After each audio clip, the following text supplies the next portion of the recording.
l'authenticité. On en parle en Belgique depuis pas mal de temps déjà. On sait que les noms des rues ont été souvent changés, à Kinshasa et dans les autres villes du Zaïre. On a enlevé des statues aussi. On a changé les prénoms. Est-ce que vous pourriez expliquer le pourquoi de cela? C'est facile à expliquer, M. François, parce que l'authenticité, c'est quoi? D'abord, pour nos Zaïrois, c'est une question de dignité. C'est le respect dû à ses origines. Le Belge, pour moi, doit être un authentique. Le Français doit l'être aussi. Tout comme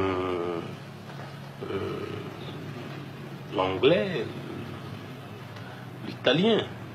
Chaque peuple doit respecter ses origines.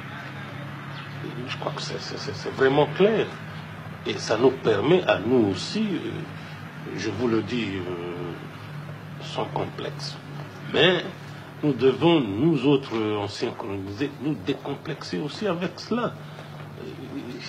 Éviter tout ce qui nous a été légué, qui me paraît à moi franchement être une espèce de coloration.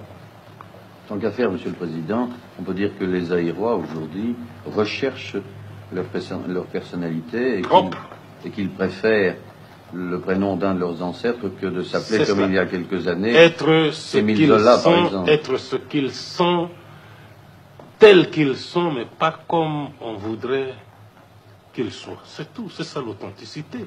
Est-ce qu'à travers l'authenticité, Monsieur le Président, je vais un peu enchaîner, vous avez fait allusion aux prénoms. Mais les prénoms, comme vous le savez, c'était des noms propres de certaines personnes qui ont vécu comme vous et moi dans ce monde. Et l'Église catholique elle-même baptisait comment? Pendant plus de 1000 ans. On venait trouver n'importe qui. Mobutu, je te baptise au nom du Père et du Fils et du Saint-Esprit.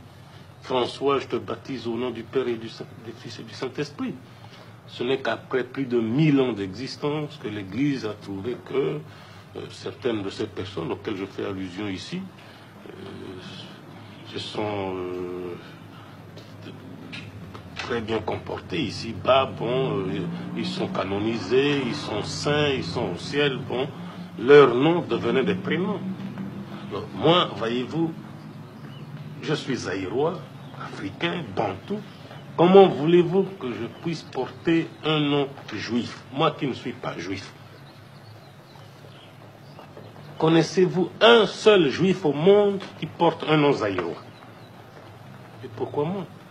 Croyez-vous vraiment que ce serait intelligent, pensable de la part d'une jeune fille de mon pays de porter le prénom de Chantal, de Marie-France, de Marie-Flore? Ça veut dire quoi?